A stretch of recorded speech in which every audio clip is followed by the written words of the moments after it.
This video demonstrates how to complete the legal letters practice exercise. The instructions ask me to verify some of the document's initial settings before I begin. I'll go to Layout and Margins to confirm that they're normal or 1 inch all around. I'll click on Size to confirm that I'm using letter size paper, which is 8.5 inches by 11 inches. I'll change the font to Arial, size 12.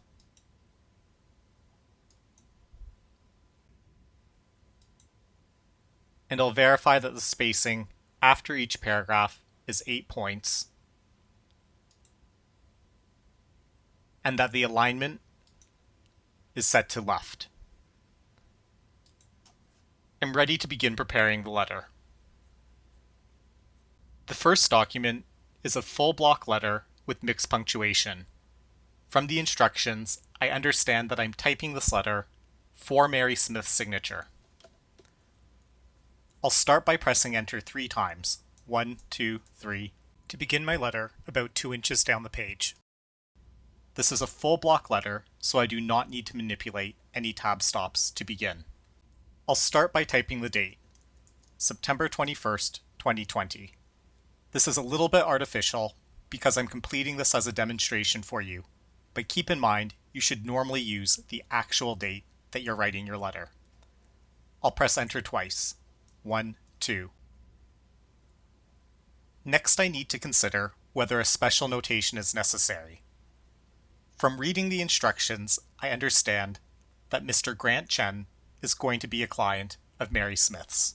Because he's a client, I'll use the special notation, personal and confidential, in all capital letters, as well as bold.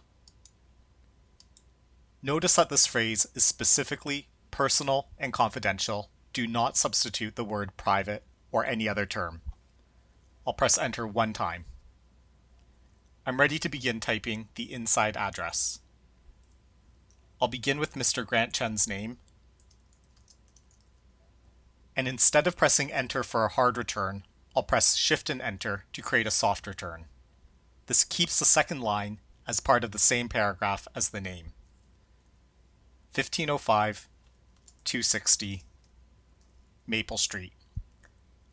When you see an address written this way, the number that's closest to the word, in this case 260 Maple Street, is the number for the building on the street, and the first number, which is separated by a hyphen, 1505, represents a unit number within the building 260. Again, I'll press Shift and Enter. Toronto, comma, ON for Ontario, and then 2 spaces for the postal code, M1T5E9. Notice that after I press the spacebar to separate the province from the postal code, a period appeared. To fix this, I'll have to manually go back, delete that period, and reinsert a space. In this case, the postal code is the last element of the address, so I'll press Enter for a hard return. Notice that I did not end each line with a comma, and if I'm sending a letter from Canada to an address within Canada, it is not necessary for me to include Canada in the address. The next element is a salutation. Dear Mr. Chen, and because this letter is being formatted with mixed punctuation, I'll follow this with a colon. Notice that in this course, we'll never use a comma at the end of a salutation. Next, I'll type the reference line, capital R, lowercase e, colon, and 2 spaces. I'm going to name the letter First Meeting, semicolon, October 2nd, comma, space, 2020, at 9:30 a.m. However, the instructions did not specify a subject line. There are many alternative ways that you could have completed the subject line, which would have still been reasonable for this practice exercise.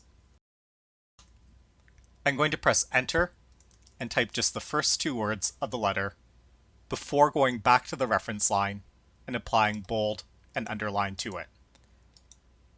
The reason why I've done this is sometimes where it can be fussy. If I apply bold and underline, and then press enter and keep typing, the format may have continued onto this next line. I'll carry on by typing the full body of this letter. Notice at the end of the first sentence, following 930, I have A period, M period. The period following the M is part of the abbreviation, but in this case, it serves as the end of the sentence as well. I will not create a double period at the end of this sentence. As I type this letter, I will allow the words to wrap naturally from the end of one line to the beginning of another line. Even though the first line of text on the original handout finishes with the word we, and the second line begins with the word will, I will not try to replicate the text exactly as it appears in terms of line breaks. The lines will end at different points in this letter compared to the instructions because the font and font size are different.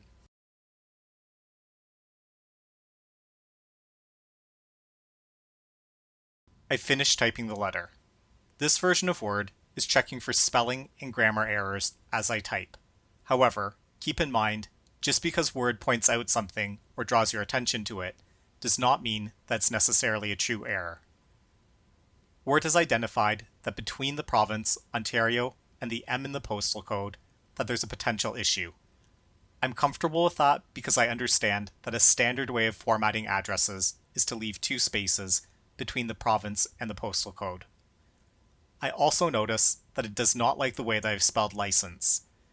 License with a CE at the end is an acceptable spelling for a word such as driver's license in Ontario. Word also makes some grammar suggestions towards the end of the letter. If I click on all of, it says that more concise language would be clearer for your reader. In this situation, we're imagining that I'm typing the letter for Mary Smith, who is my manager, so I'm going to leave the wording exactly as she provided it for me. If there was a true error, such as a missing word or a true typo, I would fix that, and if I wasn't really sure about something, I'd follow up with her in person or by email. Another grammar suggestion appears with earlier, comma, but.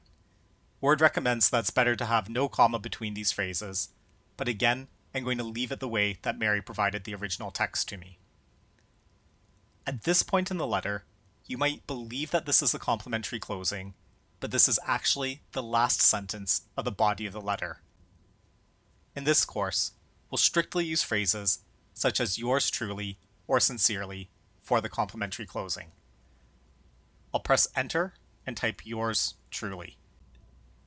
Remember that if your complimentary closing uses more than one word, you should only capitalize the first word. Because I'm following mixed punctuation style, I'm going to put a comma after the Y in truly. Next, I'll press enter twice to move on to the signature. 1, 2. I'll type Mary Smith's name because Mary is the person who is writing and sending this letter. Today, I'm serving as the typist for the purpose of preparing this letter. She did not provide specific instructions on how her title should appear, but if I worked for her in real life, I'd probably know her preference. For now, I'll leave it as Mary Smith, lawyer. Also notice that Mary's last name Smith uses the less common spelling with a Y instead of an I. Always be careful to double check names to ensure they are accurate. I'll press enter again, and because I've typed this letter on behalf of Mary Smith, I'll indicate this by including my initials. MS for her initials first, / and because my name is Scott Tanaka, a lowercase s and t. When you prepare your documents, you should replace the letters S and T with the initials for your name, unless of course you share my initials. I'll press enter one more time.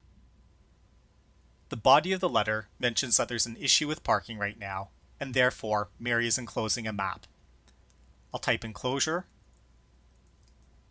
and remember the colon here is optional, but I'll include it this time. It is not related to the mixed punctuation or open punctuation. And I'll follow that with 2 spaces, and I'll type parking map. You might have just written map, you might have written map of parking, or map of parking areas. There's many possibilities for how you could have made reference to the map. I'm confident that this version of the letter has been prepared correctly, but you should always proofread your work. To follow the style that I've asked you to follow in this course, please notice that there's 2 hard returns after the date, and then 2 hard returns after the complementary closing. An easy way to keep track of where you use extra space is to think about it as being at the very top and near the bottom of the letter. Right after the date is always the very top. And I say near the bottom instead of at the bottom because you'll always have a complementary closing in a signature, and remember the other elements are only included if they're necessary. I'm going to save this letter. I can see that the document is already saved, but I want to change its name. I'll click near the top, and I'll replace the word document with my own title. LLPE for Legal Letter Practice Exercise. And then I can press Enter.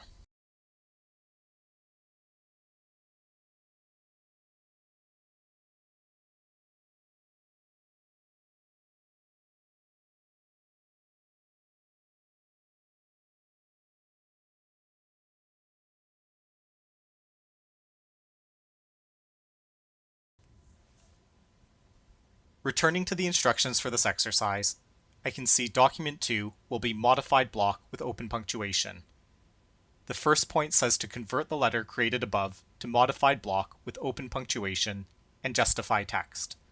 Modify the letter to show it is now from you, not Mary, and that your title is paralegal.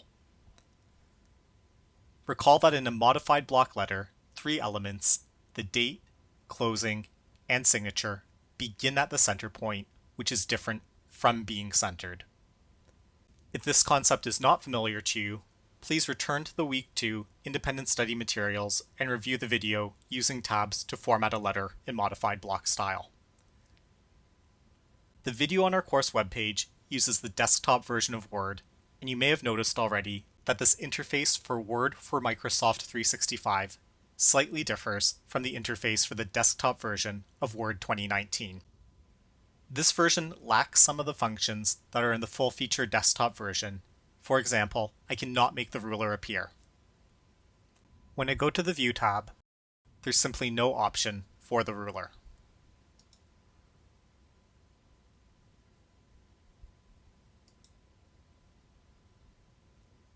I have to figure out another way to manipulate the date, closing, and signature to begin at the center of the page. I'll start back on the Home tab. First, I'll highlight the date, and then towards the right, I'll go to these 3 dots for more options. When I click on it, it reveals the paragraph commands. At the bottom of this menu, I'll click on Paragraph Options. The indentation that I want before the text is going to be 3.25 inches. Recall that the paper is 8.5 inches wide, and I wish to begin at the center point, which is 4.25 inches. Because there's already a 1-inch margin, I only need to add 3¼ extra inches to achieve this. I've typed 3.25 inches, and I'll click on OK. The date moves to the center. I'm going to scroll down and highlight both the complementary closing and the signature block, but not the typist's initials and not the enclosure notation. Again, on the Home tab, I'll click on the 3 dots More Options menu. I'll go to Paragraph Options, and I'll repeat the indentation of 3.25 inches before text. I don't necessarily need to type the inches symbol. I'll just click OK, and it will be completed for me. I'm going to zoom out so that we can look at the whole letter at one time, and I can see that the date, closing, and signature neatly align on top of each other, beginning at the center of the page. I also have to change this letter to use open punctuation. This is easy to do. In open punctuation, there's no colon after the salutation, so I'll delete the colon, and there's no comma after the complementary closing, so I'll delete this comma. I need to change the body of the letter to justify. I'll highlight the body of the letter, and on the Home tab, I'll go across to the alignment group. From here, the last choice is justify, and you can see that the symbol shows you how all the lines will touch the left and the right margin of the page. When I click justify, keep your eyes on the right side of this letter. Now, all the text neatly aligns on the right margin. The last instruction tells me that this letter is now from me, not Mary, and that my title is paralegal. I'm going to highlight Mary Smith's name and change it to Scott Tanaka. I could write comma paralegal on one line just as I prepared Mary's name, but if I prefer, I could press Shift and Enter for a soft return and type my title as paralegal on the line below it. This time, because I've modified the letter and it's from me, I'm the author and the typist, I'll delete the reference initials. I'll leave the enclosure for the parking map because that still makes sense in the context of this letter.